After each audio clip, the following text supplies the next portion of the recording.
이제 삼손을 마지막으로 이스라엘의 역사 중에 사사 시대는 저물게 되죠. 물론 그 뒤에 선지자 사무엘이 이스라엘 왕이 세워지기 전에 사사와 같은 역할을 하기는 하지만 공식적인 호칭으로서 사사가 등장하는 것은 삼손이 마지막입니다. 이 사사 시대는 왕이 없던 시기, 엄밀하게 말하자면 눈에 보이는 왕이 없던 시기였습니다. 하나님께서 이스라엘을 친히 다스리시기 때문에 이스라엘에게는 왕이 사실상 필요 없었기 때문입니다. 이스라엘에게는 그 나라를 다스리기 위한 굉장히 고도로 발달된 율법이 이미 모세를 통해 주어졌고 이스라엘은 그 말씀의 통치를 받으며 살아가면 됩니다. 하나님께서는 이미 이스라엘 백성들에게 외적이 쳐들어올 땐 어떻게 싸워야 하는지, 어떻게 군사들을 모아야 하는지 다 말씀해 주셨고, 그리고 실제로 그렇게 필요할 때마다 사람들을 세우셔서 사사로 삼으셔서 그들로 하여금 군사적인 리더가 되게 하셨습니다. 그리고 평상시에는 그 사사들이 하나님을 대신해서 사람들의 재판을 관장하면서 하나님의 말씀을 따라 옳고 그름을 분별하도록 하셨죠. 그런데 사사 시대 후기로 갈수록 그 사사들마저 아슬아슬하게 경계선을 넘나들면서 하나님으로부터 멀어지고 영적으로 타락하고 있었습니다. 삼손의 이야기가 가장 극명한 예였고요. 그래서 이제는 이스라엘의 왕정 시대를 준비해야 할 시간이 되었습니다. 하나님께서 기름 부어 세우신 왕이 나라의 기강을 잡고, 영적인 기강을 잡고 온 나라의 모든 백성들을 외적으로부터 보호하고 또 하나님의 대리자로서 하나님의 말씀을 따라 백성들을 다스려야 하는 그런 시대가 이제 다가오고 있는 것입니다. 그래서 오늘 본문은 17장, 18장 이 뒤의 일들은 이스라엘에게 왜 왕이 필요했는가를 설명해 주는 그런 역할을 하기도 합니다. 본문 6절에 이렇게 써있죠. 그때는 이스라엘의 왕이 없었으므로 사람마다 자기 소견에 옳은 대로 행하였더라. 이 뒤에도 비슷한 표현들이 계속 반복됩니다. 이스라엘의 왕이 없었기 때문에 이런 혼란이 있다. 그리고 17장에는 이런 영적인 혼란이 있다. 18장부터는 이런 도덕적 혼란이 있다. 그것을 설명합니다. 그리고 동시에 오늘 본문은 이 앞에 있었던 삼손의 이야기와 이어지기도 합니다. 삼손이 단 지파 사람이었잖아요. 이 단 지파가 원래는 예루살렘 서쪽, 그러니까 가나안 전체로 보면 중부에서 좀 남쪽 그 지역에 살고 있었는데 그 땅을 정복하지 못하고 블레셋 사람들의 압제에 시달리고 있었다고 그 앞에서 이야기했죠. 거기서 삼손이라는 사사가 나온 것이고요. 그리고 삼손 이후에 단 지파 사람들 중 일부가 분배받은 땅을 포기하고 북쪽으로 올라가게 됩니다. 그게 이제 18장에서부터 본격적으로 이어지는 스토리입니다. 그래서 단 지파가 북쪽으로 올라가고 남쪽에 남아있던 단 지파들은 유다 지파에 흡수됩니다. 그래서 북쪽으로 올라간 단 지파들은 오늘 이 본문 사건을 계기로 해서 하나님의 말씀을 떠나서 자의적인 종교 제도를 자기들 스스로 만들어 버립니다. 그렇게 우상 숭배를 하게 되죠. 그게 나중에 북이스라엘 왕국의 역사까지 이어져서 북이스라엘 왕국이 베델과 단을 중심으로 자기들 나름의 성전을 세우고 우상 숭배의 국가가 되어버리는 것이죠. 오늘 본문은 그런 역사적 정황을 설명해 줍니다. 그리고 뿐만 아니라 마치 현대를 살아가는 미성숙한 성도들의 캐리커처처럼 느껴지기도 하죠. 하나님의 말씀 위에 세워진 신앙이 아니라 자기 소견에 옳은 대로 행하는 신앙, 자기 소견에 옳은 대로 자기들의 나름대로 종교적인 관습을 정하고 종교인들을 세우고 또 개인적인 축복만을 추구하고 그런 신앙생활의 모습을 보여줍니다. 이런 신앙생활이 결국엔 어떻게 공동체 전체를 파멸로 이끌고 가는지 생생하게 보여주는 그런 본문입니다. 그런 관점을 가지고 17장 이후에 이야기들을 읽어보시면 되겠습니다. 오늘 본문을 살펴보자면요. 본문은 1절에 에브라임 산지에 미가라 이름하는 사람이 있더니 이렇게 시작합니다. 가나안 땅 중부 지역에 유다 지파에서 조금 위에 에브라임 산지에 살고 있는 미가라는 사람이 나옵니다. 이 미가라는 사람이 어머니에게서 은 1100세겔을 몰래 훔쳤답니다. 그랬다가 어머니의 저주가 두려워서 어머니가 훔쳐간 사람 저주하니까 자백을 하고 그 은을 어머니께 돌려주죠. 은 1100세겔은 공교롭게도 이전에 삼손 이야기에서 들릴라가 삼손을 팔아넘기는 대가로 약속받은 금액입니다. 당시 노동자의 하루 품삯이 1세겔이니까 그래서 이거를 캐나다에서의 은 시세를 기준으로 검색해 보니까 한 12,000불 조금 넘고요. 노동자의 하루 품삯을 기준으로 하면은 무려 25만 불 정도의 거금이 됩니다.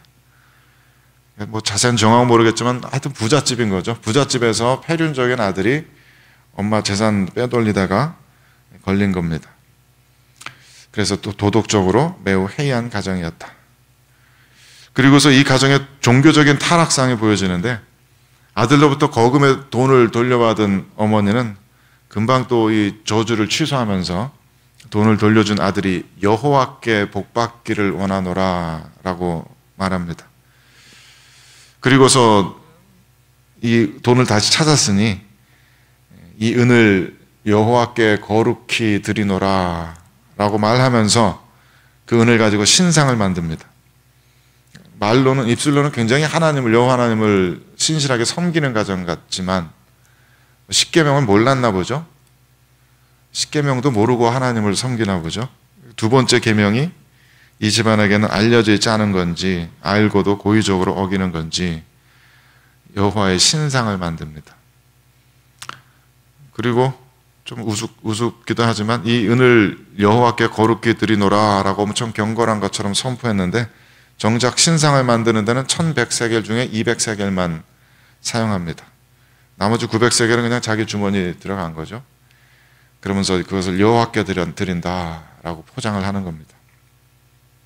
5절 말씀 보면은 더더군다나 이 집안에는 하나님께서 그렇게 싫어하시는 신당이 있습니다. 그러니까 집 한 구석에 뭐 이렇게 향 피워놓고 절하는 그런 제단이 있다는 거죠. 여기에 에봇과 드라빔도 만들어 두었다고 해요. 에봇은 제사장의 겉옷인데 이전에 기드온 사사가 그랬던 것처럼 이때 사람들은 그냥 자기 마음대로 이렇게 에봇을 만들었나 보죠. 그래서 그것을 성물 취급하면서 거기다 갖다 놓고 거기다 절하고 소원 빌었던 모양입니다. 드라빔도 만들었다고 그래요. 드라빔은 구약성경에 뭐 다른 군데도 여러 군데 등장하는 가나안 사람들의 가정의 수호신 역할을 하는 우상입니다. 실제로는 작은 토 인형 같은 거죠. 가나안에서 출토됐다는 신상들 보면 다 조그만 애들 장난감 같은 인형들입니다.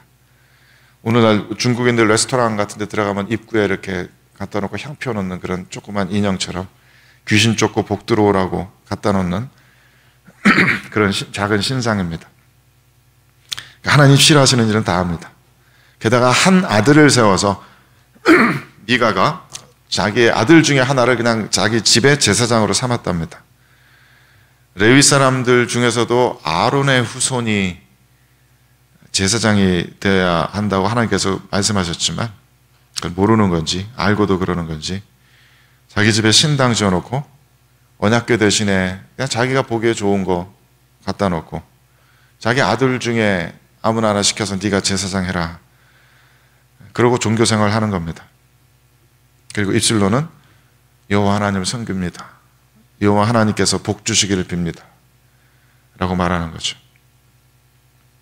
이런 이야기를 쭉 써놓고 6절 말씀에는 그때는 이스라엘에 왕이 없었으므로 사람마다 자기 소견에 옳은 대로 행하였더라 라고 개탄하듯 쓰고 있는 겁니다. 이들의 신앙에는 기준이 없습니다. 자기들 하고 싶은 대로 합니다. 옆 사람, 이웃 사람들이 하는 대로 하고 자기 부모들이 해왔던 대로 합니다. 누가 에봇 만들어 섬기는 것이 보기 좋으면 자기도 에봇 만들어 따라가고 드라빔 섬기는 것이 좋아 보이면 자기도 드라빔 섬깁니다.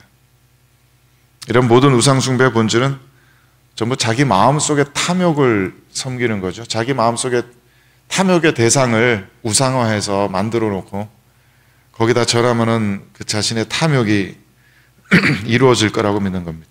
그것이 물질적인 복이 될 수도 있고 많은 아들들 낳아서 집안이 번영하는 것일 수도 있습니다. 이런 우상 숭배는 하나님의 말씀과 같은 높은 수준의 도덕이 요구되지 않습니다. 그래서 우상 숭배자들은 회개할 필요도 없고 거듭날 필요도 없습니다. 자기 자신의 있는 모습 그대로 살아가면서 우상들에게만 절하고 영적인 비즈니스를 하는 겁니다. 내가 이것을 줄 테니 이것을 다오.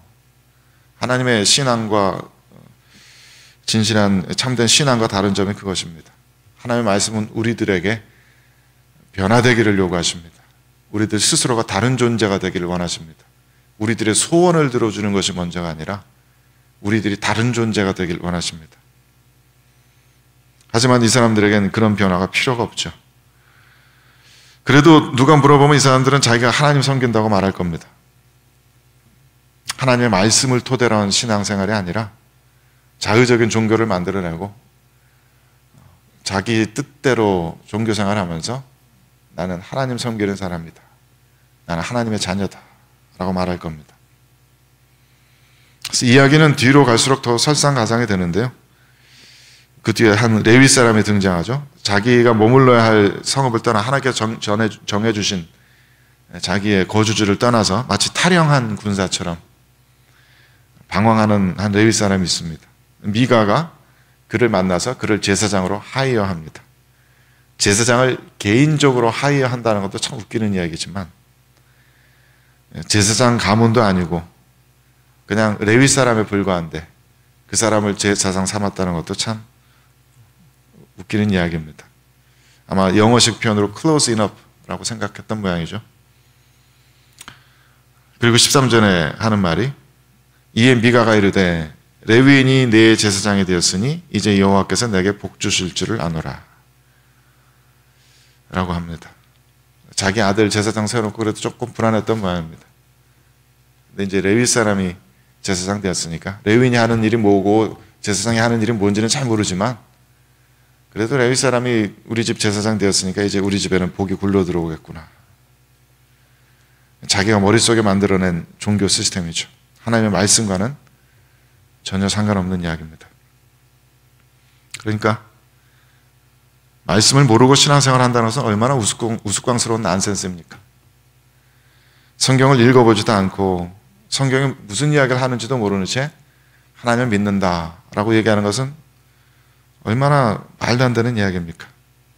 내가 무엇을 믿는지는, 무엇을 믿어야 하는지는 모르지만 하여튼 믿는다. 이 사람들이 딱 그렇습니다. 자기가 무엇을 믿는지, 무엇을 믿어야 하는지 알지 못합니다. 어디선가 하나님의 말씀 한두 구절 들은 것은 있는 것 같지만 그것 가지고는 하나님 섬길 수가 없죠. 하나님 말씀 가지고 그저 마음의 위로만 받거나 내가 원하는 기도에 응답 받기만을 원하는 것은 우상 숭배와 다를 바 없습니다. 중남미의 많은 나라들이 지금 교회에서 그런 교리적인 위기를 겪고 있습니다. 저희들이 단기 선교 다녔던 니카라과도 종교 집회 참여해서 종교적인 열광 상태를 한번 경험하고 나면은 그 다음날 자기 집에 교회 차리고 스스로 패스터라고 부릅니다. 한국의 많은 교회들도 그런 모습을 서서히 보이고 있는 것 같아요. 젊은 세대들 보면 굉장히 보수적인, 근본주의적인, 굉장히 편협한 신학을 가지고 있는 청년들이 굉장히 교회에서 열심히 하는 모습을 봅니다. 그래서 교회에서 좀 열심히 한다 싶은 청년들은 많은 경우 그렇게 굉장히 오래 전에 편협했던 그런 신학적 관점을 가지고 있습니다. 지금 캐나다 교회들이 교리에 관심이 없다는 것도 널리 알려진 사실이고요. 참 가슴 아픈 현실이죠. 내가 누구를 사랑하는지는 모르지만 사랑합니다 라고 말하는 것처럼 참 어리석은 일입니다. 이 이야기가, 이런 모습이 우리들의 시대에, 우리들의 교회 공동체에는 일어나지 않게 되길 바랍니다. 그러기 위해서 깨어서 기도하시고 기도하실 뿐만 아니라 하나님의 말씀 열심히 배워가며 하나님께서 정말 우리들에게 바라시는 것이 무엇인지, 하나님께서 우리들에게 요구하시는 것이 무엇인지 우리들의 영혼에 새기고 그 말씀 위에 우리들의 신앙생활을, 우리들의 교회 공동체를 세울 수 있게 되기를 주님의 이름으로 축원드립니다. 함께 기도하겠습니다.